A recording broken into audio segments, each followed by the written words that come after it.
Miss Meggy's Reading Adventures. Hello, adventurers. It is good to see you again. I hope you are doing well. I have a question for you today. Have you ever been told that you should always tell the truth? That is some great advice, isn't it? But I have noticed that when I tell the truth, sometimes people don't like what I have to say, and I don't understand why. Has that ever happened to you? Well, I think I may have a book that will help us figure out what is going on. Let our adventure begin. Being Frank, written by Donna W. Earnhardt, illustrated by Andrea Castellani, read with permission from Flashlight Press. Frank was always Frank. Honesty is the best policy, he said. Frank never lied to his schoolmates.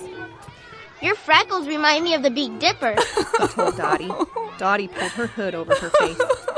Your singing is kind of shrieky, Frank told Carol. Carol stomped away. Frank always told the truth to adults.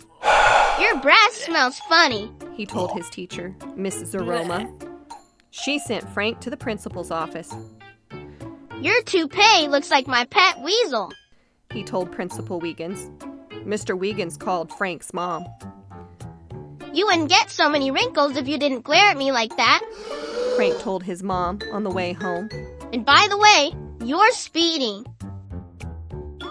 And Frank was always honest with police officers. Yes, officer, he said. She knew how fast she was going. I told her. Frank was very proud of being Frank. But other than police officers, adults weren't as impressed with Frank's honesty as he thought they should be. You'll have wrinkles one day, too, Mom said, rubbing on some lotion. Some things are better left unsaid, said Mr. Wiegans, adjusting his toupee. You don't have to say everything you're thinking, said Miss Zaroma, popping a mint in her mouth. Frank's schoolmates weren't impressed either. My freckles do not look like the Big Dipper, Dottie said. And my mother says I shouldn't listen to you. I'm still going to sing in the talent show at the school carnival tomorrow, but I'm not going to ride in the Ferris wheel with you, Carol told Frank. But we always ride the Ferris wheel together, Frank whispered. Everyone was upset, and now Frank wasn't so happy either. Frank clipped his toenails and alphabetized his bug collection, but he didn't feel any better, so he walked down the block to Grandpa's house. Grandpa Ernest was on the porch clipping his toenails. Incoming! He yelled. Frank ducked. What's up, Frank? Grandpa said. Everyone is mad at me for being Frank. I'm not sure honesty is the best policy anymore. That used to happen to me too, said Grandpa. Mrs. Peacock walked by and straightened her massive hat. It's new. Do you like it, Ernest? Frank thought the hat looked like a flower store on Mrs. Peacock's head. Well, Grandpa said, there are an awful lot of flowers up there, but my favorite is the purple in the middle. Thank you, Mrs. Peacock beamed. Toodle-doo. Frank couldn't believe his ears. Grandpa, you lied. No, Frank, I told the truth. I really do like the purple flower best. I talked about the good things on her hat instead of the not-so-good things. Grandpa's best friend, Mr. Pickles, pulled up in his truck. Try this relish, he called, handing Grandpa a jar and a spoon. I've got a cold and can't taste a thing. Grandpa scooped a spoonful of relish into his mouth. His nose twitched. His eyes watered. His hair stood on end. Give it to me straight, Ernest, said Mr. Pickles. I can't sell it if it's no good. Grandpa wiped his eyes. More sugar, less pepper. Mr. Pickles grinned and shook Grandpa's hand. Back to the drawing board. Thanks for your help. Grandpa, he didn't get mad at you. That's right. Grandpa drank some water. He asked me for the truth, and I gave it to him. Frank sighed. So I shouldn't give the truth unless someone asks for it. You should always give people the truth. Grandpa said. You just have to find the right way to serve it. The next afternoon at the school carnival, when Ms. Zaroma laughed like a horse, Frank said, You tell great jokes. When Mr. Wiggins did a weird dance, Frank said, Impressive spin, sir.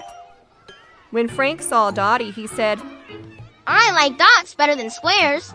And when Carol sang, Frank said, You sure can hit those high notes. Carol smiled at Frank. Dottie and I are going to ride the Ferris wheel. Want to come? On the way home, Frank gave his mom a poem he wrote for her. Mom, your hair looks nice today. I only see a little gray. And when she smiled, Frank decided not to mention the wrinkles around the corners of her mouth. The next day, while Frank helped Grandpa in his garden, Mrs. Peacock stopped by again. You were right. She said to Grandpa. That other hat had too many flowers. Just then, Mr. Pickles arrived with a new jar of relish for Grandpa to try. Excuse me a moment, Grandpa said to Mrs. Peacock. So what do you think of my hat? Mrs. Peacock asked. But this time, she wasn't asking Grandpa. She was asking Frank. Frank looked at Grandpa on the porch with Mr. Pickles. Grandpa was taking another spoonful of relish, and he wasn't drinking any water. Frank knew just what to say.